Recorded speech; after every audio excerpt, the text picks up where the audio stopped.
nome é Yasmin Khrushchevski, sou aluna do 8º ano A da Escola Pio XII. E eu me chamo Letícia e sou aluna do 8º ano B da Escola Pio XII. Hoje nós viemos falar sobre o 7 de setembro, o Dia da Independência do Brasil. A independência do Brasil tem uma grande ligação com a transferência da corte portuguesa para a colônia, em 1808. A corte portuguesa resolveu mudar-se para o Brasil no fim de 1807, para fugir das tropas napoleônicas que invadiram Portugal em represária pelo país ter furado o bloqueio continental. Mudanças sensíveis aconteceram no Brasil nesse período, que ficou conhecido como um período joanino. A primeira medida de grande repercussão na época foi a abertura dos portos do Brasil em 1808. Isso era importante, porque até então os portos brasileiros estavam abertos para apenas embarcações portuguesas. A abertura desses gerou a possibilidade de um leque de oportunidades econômicas que beneficiariam consideravelmente os comerciantes instalados em cidades como Rio de Janeiro, à época capital do Brasil. Por meio de Dom João VI, também foram tomadas medidas que permitiriam a construção de universidades, teatros, bibliotecas e etc. Artistas intelectuais estrangeiros vieram para o país e a circulação de conhecimento nele aumentou consideravelmente. Apesar disso, a situação era razoavelmente estável, com a exceção de Pernambuco, que sediou a Revolução Pernambucana em 1817. Nas relações internacionais, o Brasil posicionou-se como uma nação expansionista, uma vez que Dom João VI iniciou conflitos pelo controle da Guiana Francesa e da Cisplatina, atual Uruguai.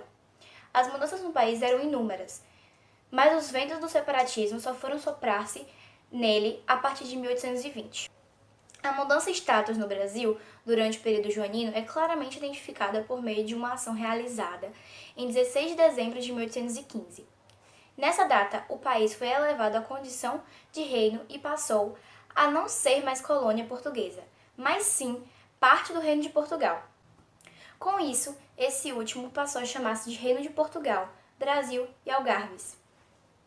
A situação de Portugal naquele momento era muito ruim, pois o país enfrentava uma crise política e econômica em consequência da invasão francesa. Para agravar a situação dos portugueses, o rei Dom João VI, que estava no Rio de Janeiro, distante demais dos problemas da metrópole. Dentro desse contexto, os liberais portugueses passaram a exigir o retorno do rei de Portugal. E Dom João VI não tinha nenhuma intenção em fazê-lo. Os portugueses também exigiram que o monopólio comercial fosse restabelecido no Brasil, e essas exigências demonstraram para a elite brasileira o desejo dos portugueses de restaurarem os laços coloniais com a colônia.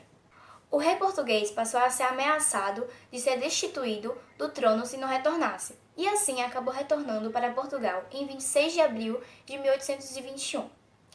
Seu filho Pedro de Alcântara foi deixado no Rio de Janeiro como príncipe regente do Brasil. A independência do Brasil aconteceu na medida em que a elite brasileira percebeu que o desejo dos portugueses era restabelecer os laços coloniais. Quando a relação ficou insustentável, o separatismo surgiu com a opção política, e o príncipe regente acabou sendo convencido a seguir esse caminho. As cortes de Portugal tomaram medidas que foram impopulares aqui no Brasil, tais como a exigência do retorno do príncipe regente e a instalação das tropas no Rio de Janeiro. Além disso, a relação azedava também porque os portugueses tratavam os representantes brasileiros que iam a Portugal para negociar. Quando os portugueses exigiram o retorno do príncipe a Portugal, foi organizado um movimento de resistência contra a medida. Dessa forma, foi criado aqui no Brasil o Clube da Resistência, e o Senado brasileiro recebeu uma carta contendo milhares de assinaturas que defendiam que o príncipe ficasse aqui. O movimento que exigia a permanência de Dom Pedro motivou a desafiar a ordem das cortes, e isso resultou no dia do fico, em 9 de janeiro de 1822. Na ocasião, Dom Pedro anunciou publicamente que permaneceria no Brasil. Apesar de uma forte satisfação, o separatismo ainda não era uma opção consolidada na cabeça dos brasileiros. A relação entre Portugal e Brasil continuava ruim, e em maio de 1822 foi decretado o Cumpra-se, lei que determinava que as medidas aprovadas em Portugal só valeriam no Brasil se Dom Pedro aprovasse-as. A essa altura, a ideia de separatismo já estava bastante propagada, Tanto que, em junho, foi convocada uma eleição para a formação de uma Assembleia Constituinte. O caminho do rompimento seguia todo vapor, e a ideia de elaborar uma Constituição para o Brasil reforçava isso. A forma como Dom Pedro conduziu este processo foi bastante influenciada por sua esposa, Dona Maria Leopoldina, e por seu conselheiro, José Bonifácio. A situação agravou-se em agosto, quando os ordens chegaram de Portugal. As cortes atacavam os privilégios brasileiros, acusavam José Bonifácio de traição e ordenavam o retorno de Dom Pedro. Isso fez Dona Maria Leopoldina convocar uma sessão extraordinária presidida por José Bonifácio em 2 de setembro. Nessa sessão, ficou decidido que era o momento de declarar a independência do Brasil.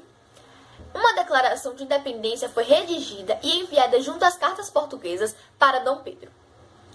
O regente estava a caminho de São Paulo na ocasião e acabou sendo alcançado pelo mensageiro no dia 7 de setembro de 1822. Às margens do rio Ipiranga, Dom Pedro inteirou-se da situação e, segundo o que ficou registrado na história oficial brasileira, foi realizado o Grito pela Independência do Brasil, momento conhecido como Grito do Ipiranga. Os historiadores, porém, afirmam que não existem muitas evidências que comprovem se o grito tenha de fato acontecido. A Declaração da Independência foi recebida positivamente por muitos, mas não por todos. As províncias do Pará, Bahia, Maranhão e Cisplântida mantiveram-se fiéis a Portugal. E isso deu início ao que conhecemos hoje como Guerra de Independência do Brasil, composta por conflitos travados isoladamente em cada província e que se estenderam até 1824. Todas as províncias foram conquistadas pelas tropas brasileiras e Dom Pedro garantiu o controle sobre todo o território brasileiro.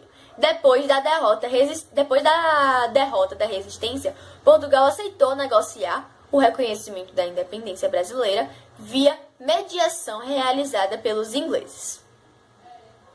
E assim, nós finalizamos o nosso assunto, nossa explicação sobre o 7 de setembro, o dia da independência do Brasil.